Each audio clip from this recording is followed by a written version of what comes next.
Yes, indeed, ladies and gentlemen, welcome back to the First Class, Second Place podcast. I'm your host, Jason Enrique, and we got a returning First Class guest in the building today. But before we continue, I want to remind everybody that we're live at Bravery Studios in Garfield, New Jersey. Shout out to Mar Beyond the Glass. Thank you so much for tuning in. We really appreciate it. So, another returning guest here on First Class, Second Place. So this is actually coming full circle. I remember when I first moved the show to Bravery Studios, I had this person as my very first guest back at when I first started at Bravery Studios, and he's now returning back. Ladies and gentlemen, the Prince of Staten Island, Matt Provenzano in the building. Thank you. Thank you so much for having me.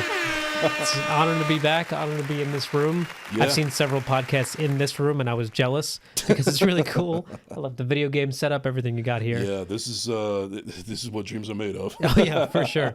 This is great, man.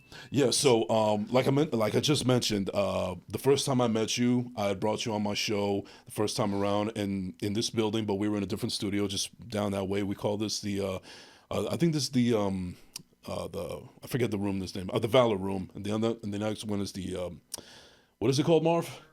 The Courage Room. There we go. See, apparently I don't have enough of that, but yeah. But no, it was good coming back, and I had a great time with you on the show. It was probably one of the best received episodes that I've ever done. I thought that the natural conversation between us flowed very nicely, and a lot of people, my audience, had a lot to say about that, and hopefully it was also good for you in the sense that, you came initially to promote your podcast, Shock Jocks, The Rise and Fall of Opie and Anthony, which is now still available on Spotify and all streaming platforms, Apple, YouTube, everything. Go check it out, people. It's a fantastic podcast. And hopefully I was able to help out as far as pumping up the numbers because a lot of people were intrigued about the story. Oh yeah, definitely. After our podcast, that was the beginning of 2023, and at the time of recording, it's summer of 24. Right. So much has happened since then. And even with the podcast, like I didn't really expect it to have a life post release, I guess. But Right, it kept creeping back on me, and every month there was another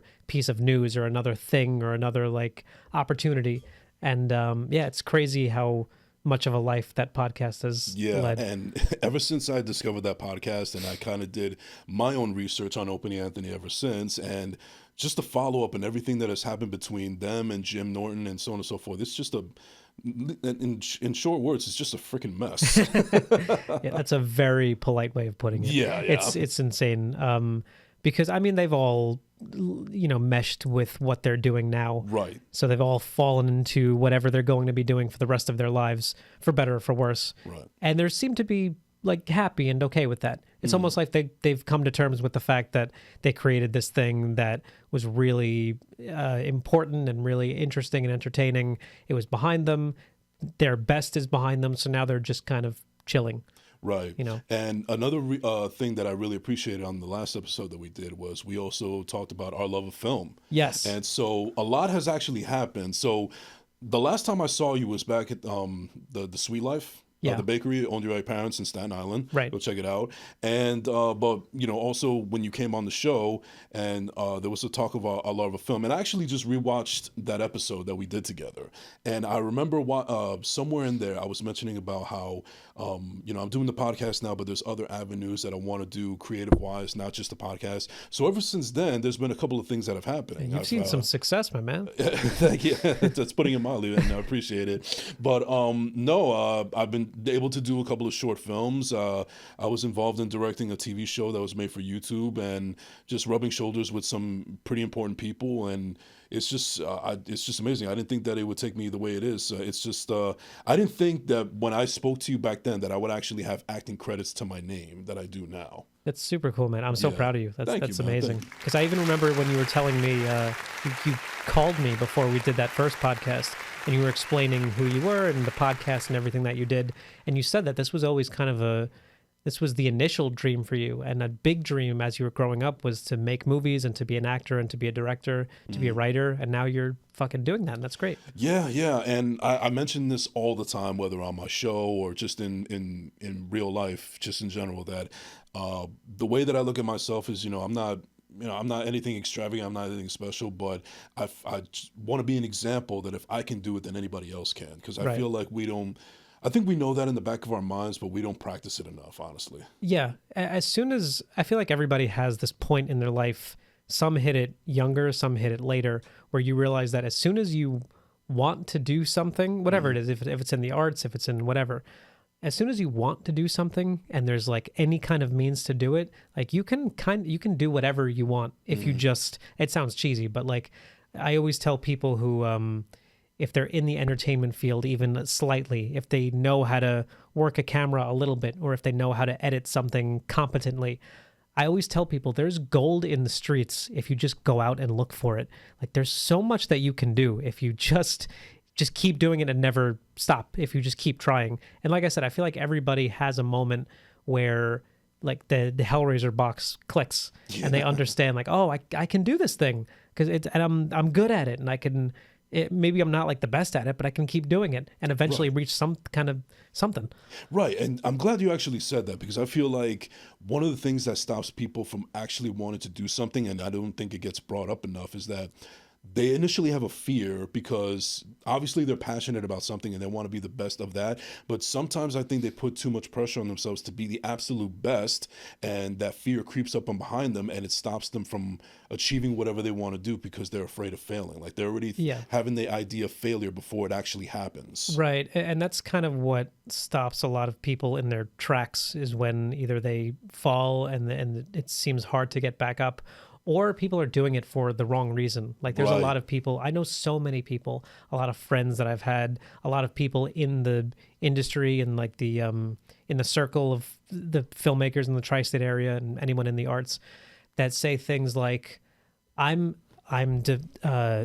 shatteringly unhappy with my life and I'm so depressed, but I just know that when I direct this movie, when I get a job acting, when I get a job as a composer or being a musician, I just know that that'll make me happy. Like that'll fix everything. And that's really, really dangerous and really sad, because you're not fixing the initial problem. You're not fixing what the actual problem is, which is your mental health, yourself. So if you're like, the only reason you should be doing any of this, if you want to pursue a life in acting or being a musician or even being a lawyer, whatever you want to do, if you want to pursue any kind of career like that, as long as the path to get there is like enriching your life and like nourishing you in some way and firing you up and making you happy, then by all means do it. But if you're miserable every step of the way trying to get there, then you're not going to be any less miserable when you get there. Right. That's why so many rich actors turn to drugs and alcohol, because they've achieved the dream. They got to where it you know, they've been dreaming for their whole life, and then they look around and they have millions of dollars and Bugattis and mansions, and they're like, why am I not happy? Yeah. And they have access to cocaine. Like it's crazy. I wish we had a Rick James drop or something. It's sorry to get so deep this early. But. Yeah, but you actually said something there that I really, really resonate with you, because I've been able to tap into the industry for a little bit now. You know, I've been doing it for about a year and change now. And there's things that you notice very quickly. And one of the things that I notice is that there's people that are in it for the right reasons and people that do it for the wrong reasons. And I'm starting to see a lot more of the wrong, or you know what? No, let me scratch it. Let me rephrase. I'm seeing a lot of people that are doing it for the love and they have an actual real knack for this. But then there's also every now and then those people that are doing it for vain reasons and all the wrong reasons, but they are in the spotlight more than the people that are actually in this for the right reasons, if that makes sense. Yeah, and it's very easy to spot. Yeah, I think so too. Because there you can see the people who genuinely want to do this, who genuinely want to just tell stories for a living or something. And then there's the people who want to be on the Tonight Show with Jimmy Fallon. Like, and those, that's the key difference, is that they're not, this person isn't doing it because they love what they're doing and they have such a passion and they have these stories they want to tell. They're just trying to do it because they want to be in front of the spotlight. They want to be like seen and heard. Whole new level of narcissism, as far as I'm concerned. Yeah, exactly. And unfortunately, there's a lot of that in this industry. Oh yeah, absolutely. It's food, water, and narcissism. Yeah. That's what it is. Yeah. Yeah. But so it's been a while since we've spoken to each other or seen each other, and I remember one of the things that you were working on. You have a whole bunch of stuff going on, but one of the talking points that we had in the last episode was Purple Cloud Entertainment. Yep. So what's going on with that? Like, what's some things that you have on the horizon as far as that's concerned? So we're working on, I can't say too much about it, but what I will say is that I have up until this point, I'm 28 years old. I look like I'm 14, but up until this point, for my whole life, I've been making short films. Right. We talked about this before, you know. Yeah. You also mentioned, not to cut you off, but you mentioned that there was another gentleman that you had discovered, and you found out that he was doing the same thing as you were, where you were just making things in your room. Like, holy shit, there's other people that do this as well. Yeah, yeah, and so I think like you might be talking about my friend Mike, who's my like the two of us form Purple Cloud. No, there was a YouTuber. Oh, James Rolfe. There you go. Yeah, That's okay. Who it was. Yeah, Gotcha. Yeah, he was my main inspiration when I was growing up, for sure. So yeah, like for my whole life, I've just been making short films and trying to hone my skills with that.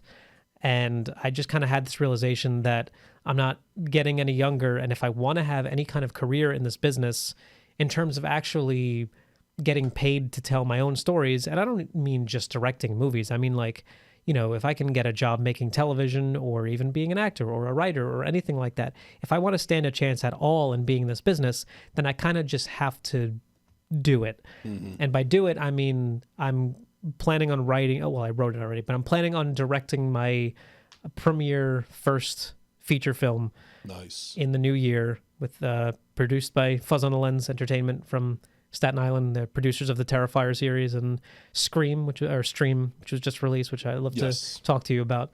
And that's what's currently taking up the majority of my headspace, is this feature film, and trying to get it off the ground. And right now, like I wrote a script last year, probably when we were doing the podcast last year. I was just in the starting phases of trying to get this script off the ground. Mm-hmm. And then it's been revised, and then I'm like, oh yeah, this is perfect. And then I have people read it, and then I realize it's shit, and so I keep revising. So I'm finally at a stage now where I look back at the script and I'm comfortable making this product. I don't think it's perfect, but I'm really into it. It showcases my personality, for better or for worse. It's exactly what the story that I want to tell. It's goofy, it's fun, it's silly, but it's also heartfelt, and I'm really, really happy with it. So I'm really excited to get that ball rolling, and it seems like things are looking good. Things are looking optimistic. We're looking for investors and financing and producers, all the fun stuff. And then once that's all done, then I can, get off the ground. Yeah, which I'm super excited about that. But other than that, that's my main thing that's going on. We just released a short film called Save the Ship, which is my friend Mike's short film. And it's a fictional retelling of the making of Jaws. In other words, this isn't really like what he's showing in his film didn't happen, but it was just like a what if, you know what I mean? And I'm in the film. Mm-hmm. I'm not going to say who I play, because once it cuts to me, I think you're just going to laugh your ass off. So I encourage you and everyone watching to see it. It's on YouTube now. It was just in the Brightside Tavern Film Festival where it won Best Short. Nice. Round of applause, right? Congratulations on the win. Thank you. Yeah, and it's really interesting how I was actually supposed to be at that festival in Jersey City where you guys had it. Some of my family members of the podcast family were there. You guys bumped into each other. It was a nice time, and from what I heard. Yeah. But that's pretty cool, because one of the things that I bring that up is because I feel like when, I wasn't there for personal reasons, but if I were there, the thought process would be like, maybe I am on the right trajectory, because I'm actually being surrounded by, it's a small world, and I'm being surrounded by people that inspire me and make me want to be in this kind of medium and continue to create, and so on and so forth. So I don't think that things happen necessarily by accident. And when you just, like I said, it's a small world, and when you run into the right people and then start doing what you want to do, and you all have the same goal, the sky's the limit. Yeah, I think so too. And it's really invigorating when you go to a film festival like that, or even just to have a conversation like this, when you realize that you've crossed paths with so many creatives that are more talented than yourself and that have more stories, and that they just have so much to offer. And I mean, this business is very collaborative, so it's like the more people you know like that, the better. Somebody told me recently, I don't remember the exact quote, but something along the lines of, nobody that you know currently is going to give you the job you want, if that makes sense. Yeah. In other words, it's more like like it's about meeting new people. It's about the people that you know. It's going to, help aid you in the future. I kind of butchered that quote, but something. But I got along the those gist. lines. Yeah. Yeah, something like that. Nice. So I want to talk a little bit about, another reason why you're on the show again. Not because I just wanted to see you and talk to you and catch up on stuff, but it seems like there's this project that you have going on right now. I don't know too much about it. Maybe you could kind of fill in and give me more context. So there's this project that you have that you're involved in. It's called Stream. Yep. The only thing that I know is that you have involvement in it, and somehow you got Tim Curry back on the screen. So fill me in a little bit on what's going on there. This has been a really fun, really interesting adventure to kind of work on this film.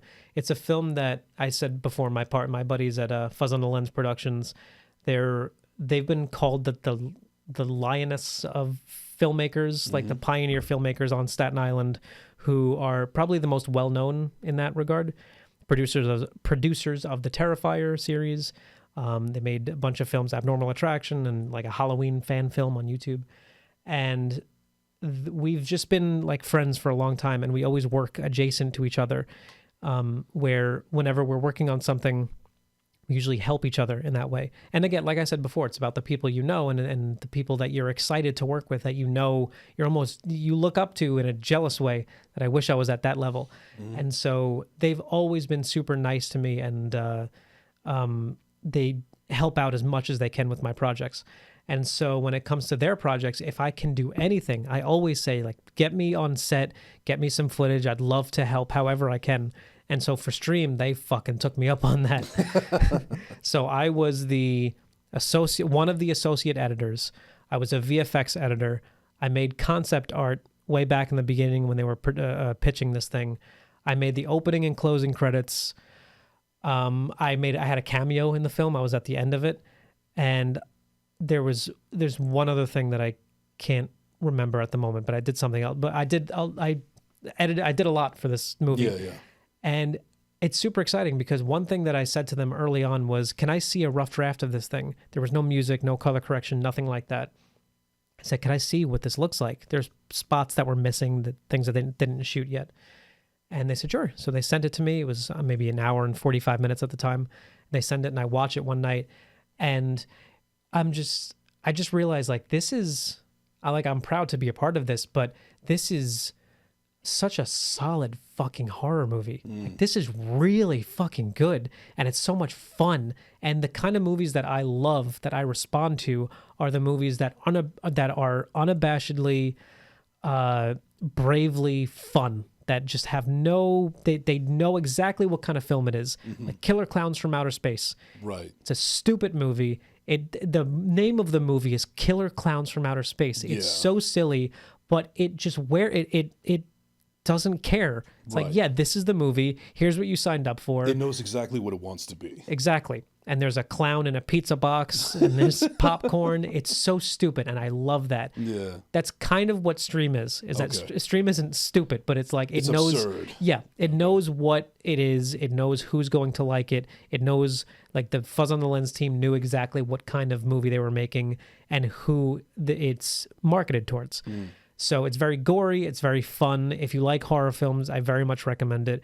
It has Tony Todd, the Candyman, which is crazy. Wow. All these fucking pulls. It was, like, amazing. They got Tim Curry, Danielle Wallace, Danielle Wallace. No, wait, Danielle Harris. Sorry. Danielle Harris. Okay. Yeah, there's a bunch of different names. Bill Moseley, and the guy who plays Lockwood, Jeffrey Combs. Okay. I know who that is. Yeah. I think he was in Reanimator. Yes. Holy shit, what a performance he puts in this movie. He is having a motherfucking blast. He's so good. And I got to see this film many times now. I was at the world premiere in Manhattan.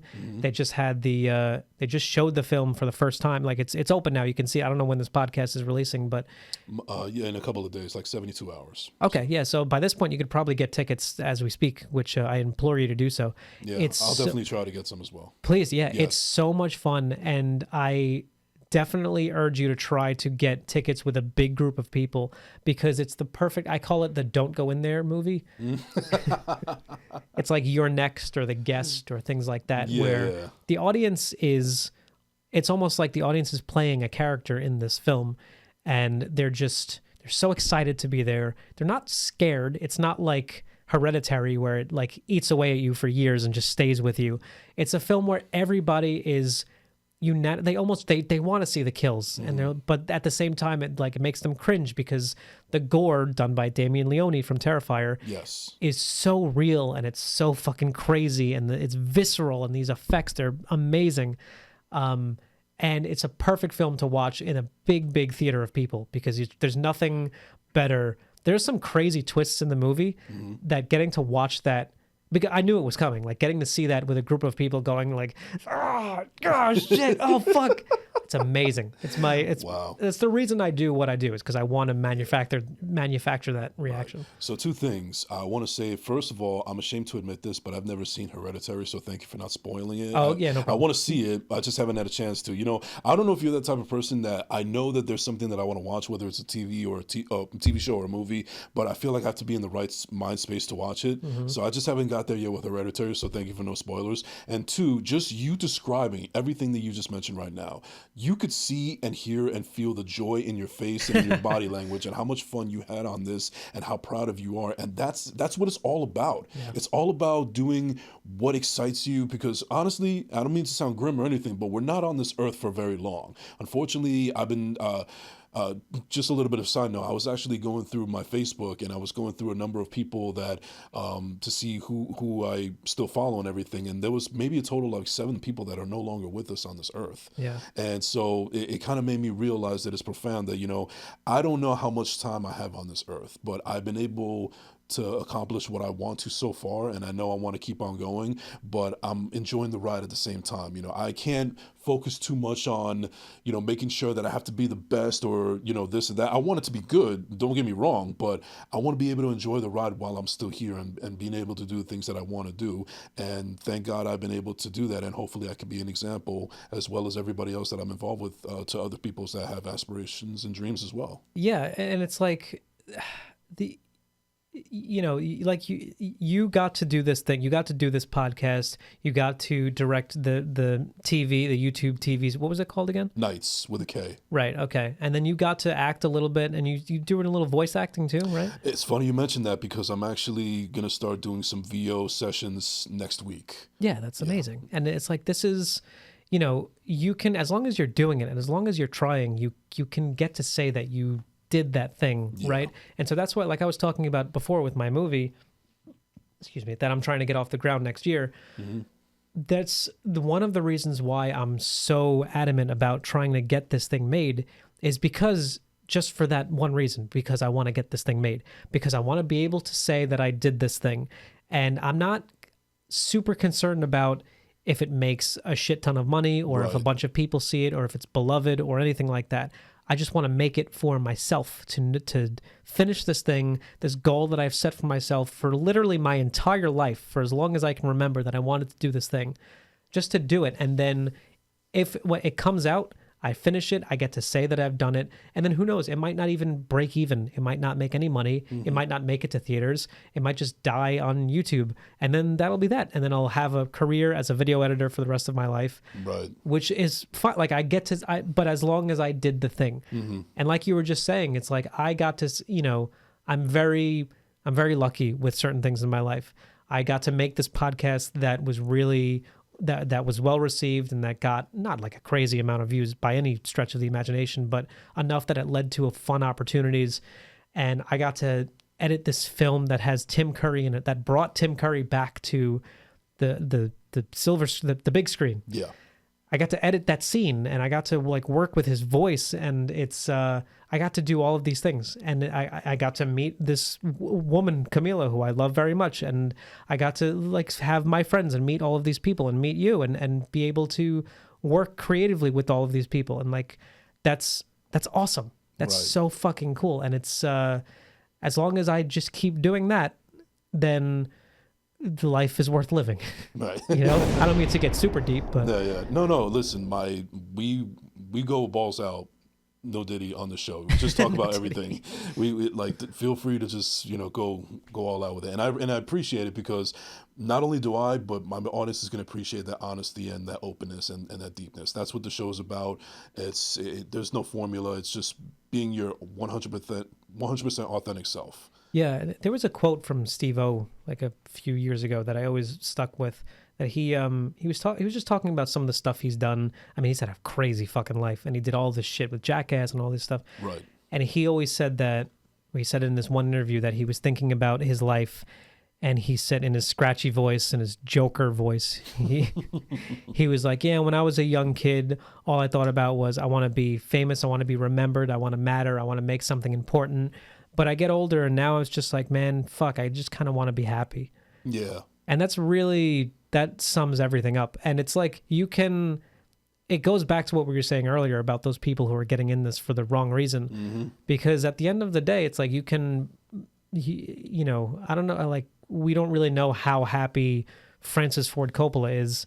He made one of the greatest films ever made. He gets to make, even George Lucas made something that will go down in history as like in hundreds of years when we study what a film was, we're going to talk about Star Wars. Mm-hmm. That's probably I'm going out on a limb here and saying Star Wars is the biggest movie ever.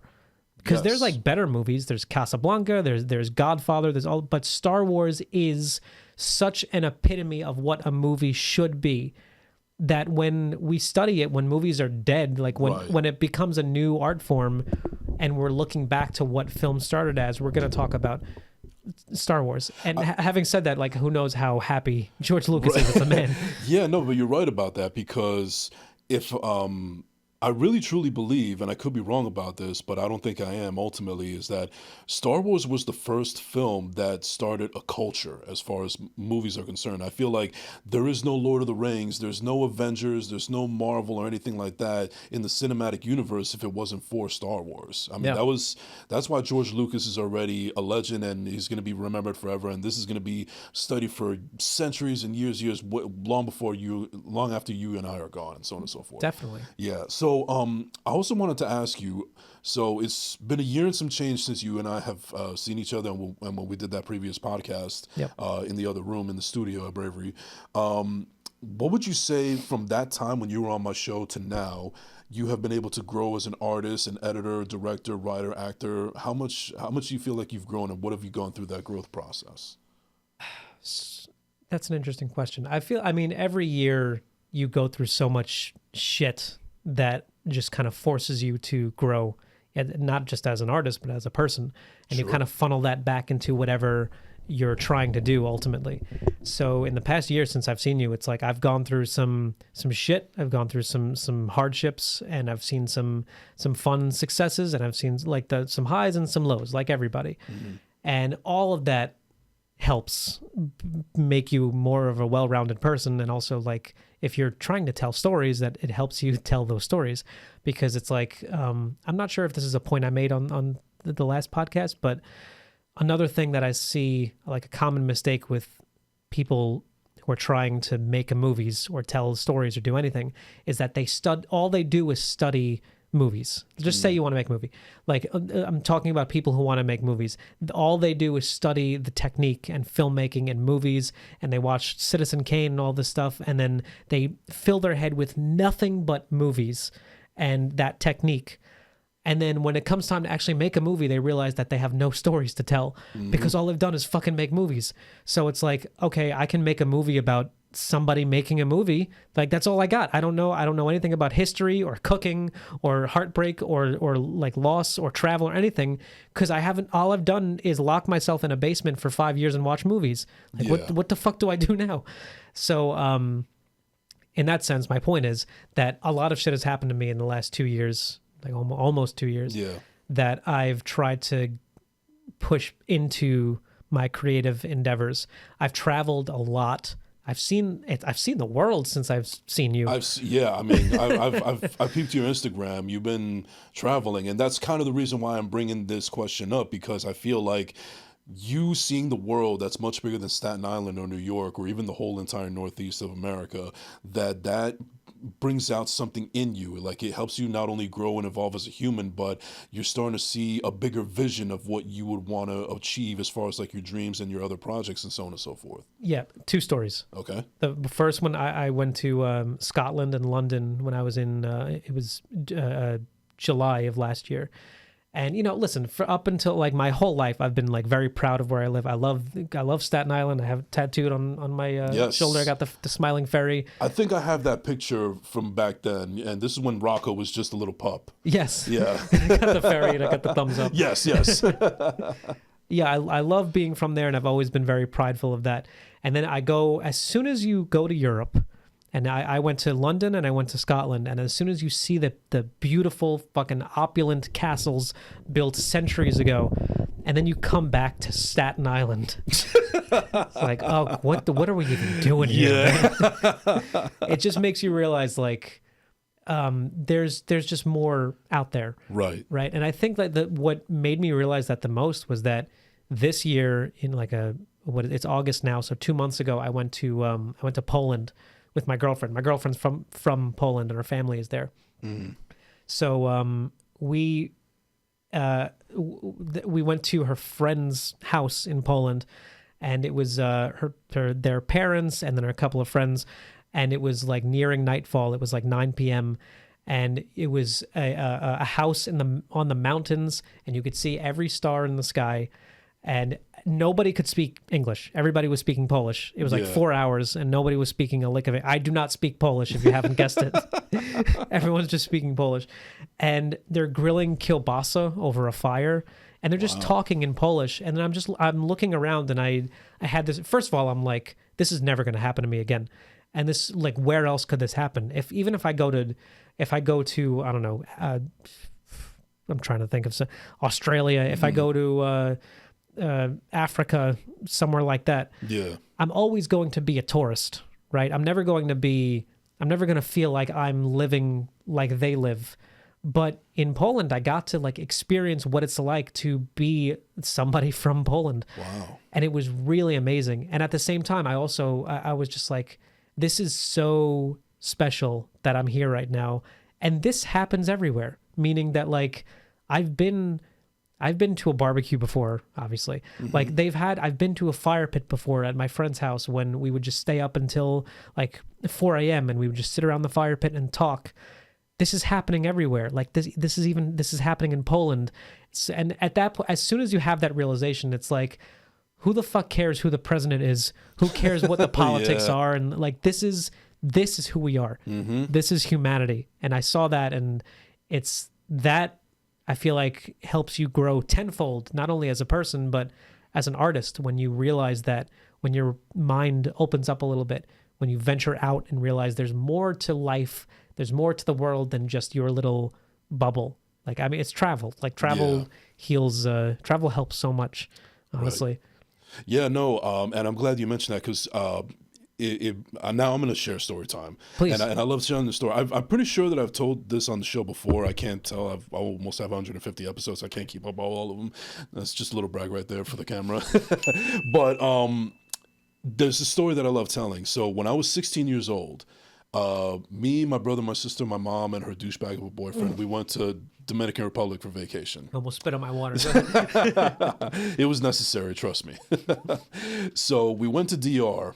And obviously, we stayed at a resort, you know, like typical Americans. We're not exploring the real DR and so on and so forth. But we do take a tourist trip where we go on these AVTs, and we got to explore the real Dominican Republic, like where the real citizens there, how they live and where they live and so on and so forth. So while we're on this trip, I'm sitting at this beach, and it's probably the most beautiful beach I've ever seen in my entire life. The view is amazing. The water is clear. I could see my feet. It's not polluted or anything like that. And I just feel like I'm at total peace with myself. I've never been in a place that was more beautiful than that. At the same time, there's these kids, they're probably like 6, 7, 8 years old, that are coming around, and they're reaching out to me and everybody else that's part of the tour. They're trying to sell them like chips or soda, bottles of water, or even just asking for $1. And, I noticed that it's amazing that these kids, they live in such a beautiful paradise, but yet they don't know when their next meal is coming from. And that's why they're actually going out of their way to sell these things because they're trying to make money for their family and themselves and not go to bed hungry. Yeah. And so it was really profound to me because it's amazing how I don't have much to complain about in my life. I'm complaining about the smallest, pettiest little things in the world, and yet I have a much better life than them. And I need to learn how to be grateful and not take everything for granted. So that was probably one of the biggest life lessons of my life. Where, listen, is everything my way? Is everything going my way right now? No, it's not, but it could be a whole lot worse. I mean, and I think that it took a place that was so visually stunning and beautiful to actually see what the real world is like. Right. Yeah, like you go to this beautiful place that you go and you're like, this is perfect. If I lived here, there would be no problems. This is amazing. This is like a painting. And then in this very same visual, you see people who are not happy there. Right. And it's like, oh, yeah, like it just opens your eyes a little bit. Right. It's like, all right, it's December, it's 20 degrees outside and it's freezing cold, but I'm not complaining because I'm actually indoors with heat. Yeah. So what the fuck am I crying about? You know, life ain't all that bad as far as I'm concerned. Yeah. And again, it's even, it's not just the visuals too. I mean, it's not just the places, but also just the people and the fact that you get to be, you get to work with so many creative and fun people, and you get to, like, even just if you have one friend, like one really good friend, there's like a good, Joey Diaz. I love Joey Diaz. Yeah, me too. One of my favorites. He has how you doing, cocksuckers? He has a good quote where he's talking about what it means to be a good friend. Yeah. And he was saying something like, people in this country don't understand that, like, people think that you need all of these friends. You need like 20 or 30, like a giant group of friends. But all you need is one or two really great friends and you could take over a country. Yes. Like you're finished. Yeah. That's the way he puts it. I know exactly what you're talking about. I have seen that. Yeah. Yeah. And it's amazing. And it's like, I guess my point is in relation to what you were saying is that, like, when you kind of, when you realize that, like, not to say that you're not allowed to have your own problems, right. And like, even if you've lived a privileged life, or you have some moderate success, or you're doing good in your life, you're still allowed to feel sad and depressed sometimes. But at the same time, it's like you look around and you think, like, I got to see this thing, and I'm in a building with AC or heat or whatever, and I have these people as friends, and nobody else has this relationship that me and my friend do. Like, this is so special, and this is to me, we're getting deep on this fucking podcast. It's the way I like it. And just to piggyback off that, it's really funny how everything just kind of comes together, because I had an experience like that recently. So a little bit of story time again. So last week I finally got in touch with a friend of mine that I haven't spoken to in almost 2 years now. Yeah. And it was something over that I don't even remember what it was about. It was simple, it was stupid, it was petty. And so there's three of us. There's me and two other guys. I've been friends with one of them for over 30 years, and the other one I've been friends with for over 10 years. So the 10-year plus friend, we haven't spoken to each other in a while because of something that happened. I don't even remember. Neither of us even remember. But we're in our 30s now. I'm going to be 40 in 2 years or so, and I don't have time for this high school shit. But my other friend that's been part of that he's been my friend for over 30 years. He's actually over in the Middle East. He's fighting for our freedom. He's in the military. And so he actually showed me a video of his Saturday night. I'm thinking, Saturday night, we used to go out to bars and stuff and everything. He shows me a video of his Saturday night over there, and he's avoiding bombs and gunfire and so on and so forth. And so he's risking his life for our country and our freedom and so on and so forth. And here I am. I haven't spoken to this guy that I want to speak to in 2 years because I'm afraid of, like, what might be said or reaction. And it's really sad because he's now a father of twins that are almost about a year old. I haven't even met them yet. If this little hiccup happened between us, I probably could have been at the baby shower or whatever, or I could have had a relationship with the entire family already. But the point I'm making here is that this happened around a time where I thought that there was a group of people that I thought were my friends and were going to be, family forever. And then I got to see their true colors. And it made me realize that who was really there for me in the beginning. And those are the Right. ones that I need to cherish and focus on more, because I've known them for much longer, especially my friend that I've known for 30 plus years. I don't know many people in this world that have, friendships that last that long. And so I feel like, the right people were always in my circle. I just feel like I needed to not take them for granted. For sure. Yeah, and I'm sure you get this too, because I get this all the time, that we're getting older, and I'm in that generation where all of my friends are starting to get married and move in together and have kids and all of this stuff. So it's like you're getting the sense that I just realized this in the last 2 years about how that there's like I'm running out of free time in the week, and I'm spending my week doing things that I genuinely enjoy. Like I have my job, which I like my job, and I'm working on my own things that I'm happy to work on. And then I'm seeing my girlfriend and I'm seeing my family, and I'm like focusing on my mental health and my physical health. I started working out and all that stuff. Good. Thanks. And but yeah, the more you do that, the more you realize like I have to make time for my friends too, because that's important. And then you're juggling all of these things, and it gets so much harder when you get older. And it's only going to keep getting harder because, again, eventually, as soon as my friends have kids, then they're gone. Like Right. that's just their life now.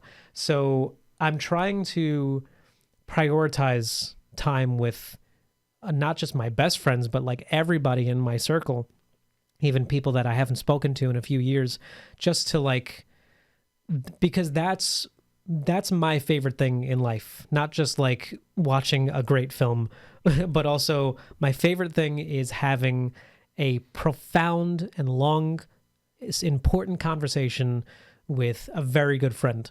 That's my favorite thing on the planet, is to just be at a diner with my best friend and be talking about. It starts out as nonsense. We're just talking about a TV show we like or a song or whatever.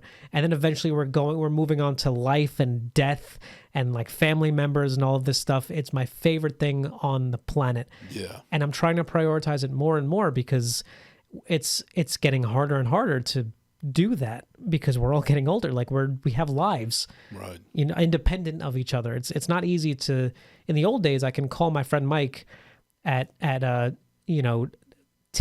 p.m. on a Tuesday, and I could be like, Mike, get your ass to the Colonnade Diner. And he would say, I'm sleeping. And I would say, all right, I'll see you in 15 minutes. And he'd say, all right, I'll see you there.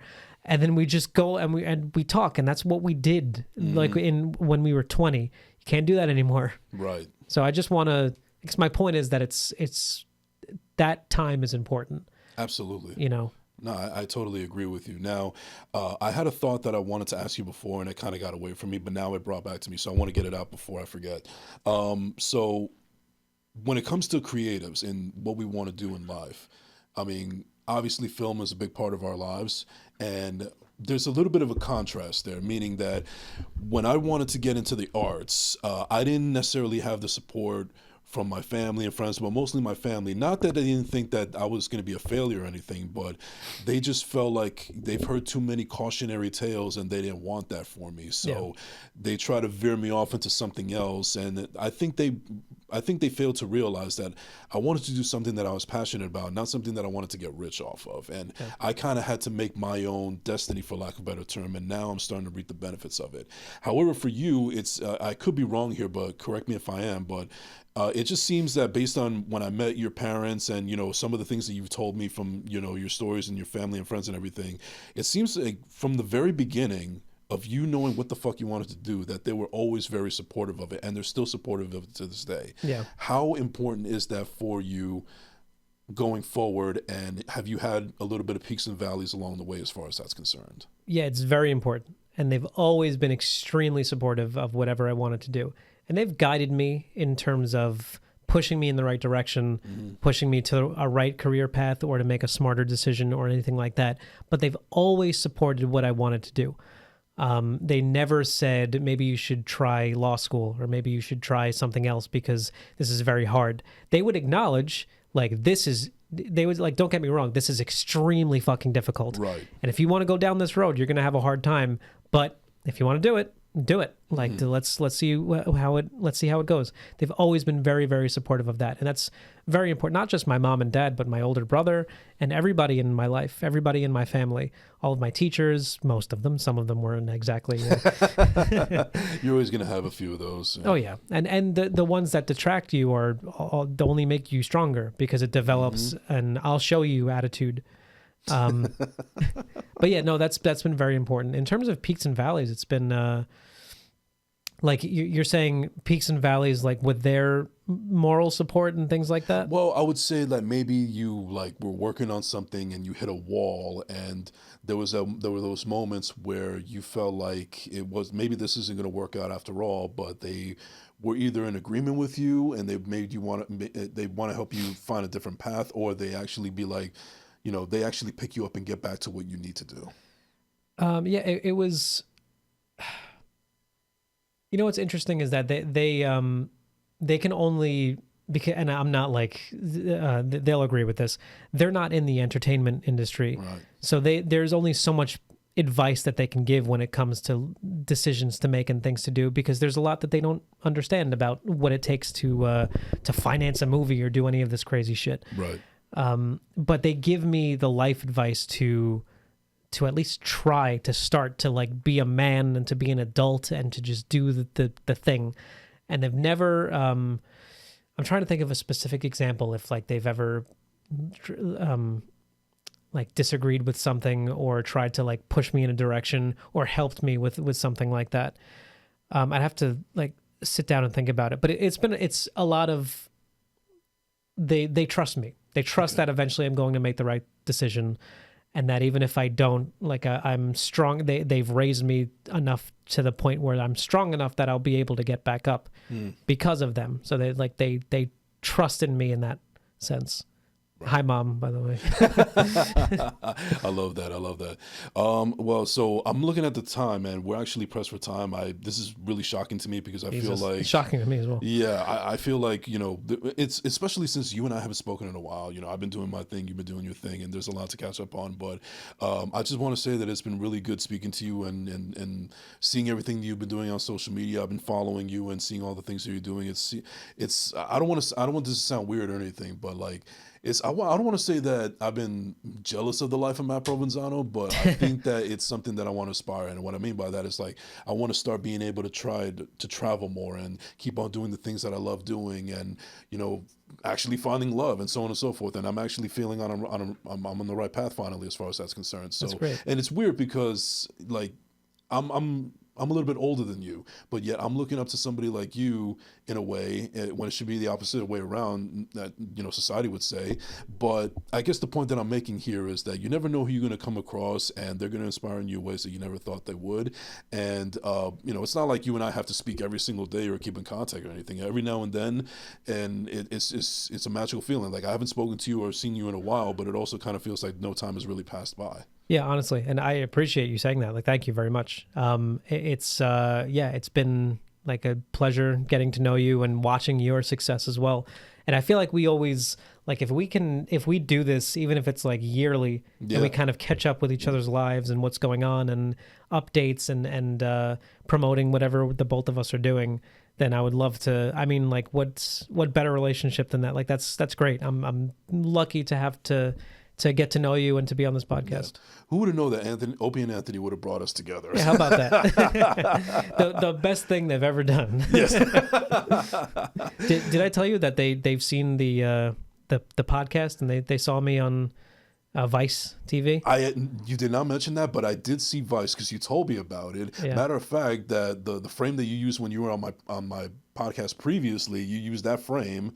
I was pretty. That's right. I thought it was pretty cool to see a frame of my show on Vice. Yeah. And but I didn't know that they had seen it or heard of it. But I did in my research. I did see that even Club Soda Kenny had a lot of glowing things to say about it. Yeah, which I appreciated. And once after that was fun doing the thing on TV. And I think that was like a symbolic end to the story of what I was trying to do with the podcast. Mm-hmm. And then I saw that Opie and Anthony saw that show. They saw my face.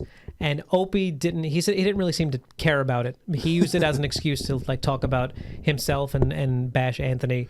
And he was like, as he usually does. yeah, exactly. That's his whole shtick now. Right. So he was like, yeah, I saw the show. It seemed pretty good. They got things right. But man, that guy Anthony. and then I saw that Anthony was talking about it. Oh, wow. And he went the other direction. And this is like, again, this come full circle moment that I've been listening to them since I was in high school and before that.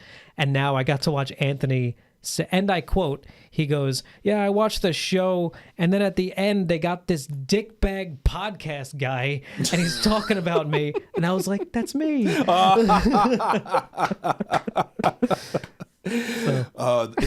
I would say that's the pot calling the kettle black, as far as I'm concerned. So. Yeah, that's fair. Emphasis on black, if you know what I mean, Anthony Cumia. All right, but anyway, we're pressed for time. Matt, I really appreciate you coming through here. But before we finish, I want to introduce to you a brand new segment that I've started on my show recently. I asked you a different question back then, and I realized over time that question has become trash, and I actually gag at the thought of it. But even though you gave a great answer, shout out to Bryan Cranston. So I have a new segment on the show called This or That. Okay. And it's basically, I'm a hip hop head. I based it around, black sheeps. You can get with this, you can get with that. So what this is that multiple choice questions. It's basic ones, but also tailor some around you. And you basically just give me a Sophie's choice of what you choose here. Okay. Yeah, sounds fun. All right. So let's get the sound effects ready. You ready, Marv? We got the ding ding and the buzz buzz. It's there. I know it's there. Nope. Nuh-uh. There we go. All right. I remember the last time you were on here, you said you love the sound effects. It's my favorite. It's my favorite part of the show. All right. So, all right, ladies and gentlemen, here we go for This or That. You, Mr. Matt Provenzano. Okay, let's do this. Playlist or podcast? Podcast. Taylor ham or pork roll? Taylor ham. Thank you. Slides or Crocs? Slides. Beach or pool? Pool. Yeah. Dogs or cats? Sorry, wait, before we go on, is there a wrong answer or all of these dings? I just think that Marv is very diplomatic. It's very generous. Or I think he just enamors you that much. Okay, gotcha. Sorry, what was it? Dogs or cats? Dogs. Instagram or TikTok? Instagram. I don't know how TikTok works. Batman or Superman? Batman. McDonald's or Taco Bell? Oh, fuck. For me personally, it's McDonald's. All right. Would you rather be too hot or be too cold? Too cold. Would you rather be embarrassed or be afraid? Be afraid. Are you glass half empty or glass half full? Full. Reading or writing? Writing. Ice water or room temperature? Room temperature. Nike or Adidas? Oh, I don't care. Nike. Danino's or Lee's Tavern? Oh, you motherfucker. Lee's Tavern. By the way, I went there after your recommendation. It was great. Oh, amazing. I'm so glad you went. AirPods or wire headphones? I used to be wired headphones, but now I'm AirPods. I was converted. James Cameron or Steven Spielberg? Spielberg. All the way. Quentin Tarantino or Martin Scorsese? I'm going to say Scorsese. Star Wars or Lord of the Rings? Star Wars. For me personally. Yeah, no, it's fine. And finally, teamwork or solo project? Teamwork. All right, teamwork makes the dream work. Ladies and gentlemen, that is going to do it for This or That, and that is going to do it for this episode of First Class. Second place, thank you so much to the Prince of Staten Island, Matt Provenzano, for coming through. I really appreciate it. Anybody want to give a shout out to real quick before we close out? Shout out to my mom and dad and my beautiful, lovely girlfriend, Camila, and everybody I've ever met in my entire life. I love you very much. And my brother, Dominic, I told him I was going to be on this podcast today. He was very excited. And one more time, plug in the film that's out right now. Oh, yeah. So we just released a film called Save the Ship. It's on the Purple Cloud Entertainment YouTube channel. It's a fictional retelling of the making of Jaws. I'm in it. I'm an actor in it, and it's ridiculous the character I play. Wait till you see it. You're going to laugh your ass off. But it's a legitimately really good short film, I think, that my friend Mike Anderson did a good job with. Right. Oh, there's that. Oh, and the other one. Stream. Go see Stream. Buy your tickets now. It's playing in a theater near you. Every horror fan should see it. It has Felissa Rose from Sleepaway Camp. She's my favorite. It's fucking great. You're not going to regret it. It's so much fun. You're going to love it. Go see Stream, please. I did a lot of work on it. Definitely go check it out, ladies and gentlemen. You could also follow him at Matt Provenzano 5. That is MattProvenzano. I'm sorry, 5. The number 5. That's a lot of letters there. I'm not Italian, so. Sorry.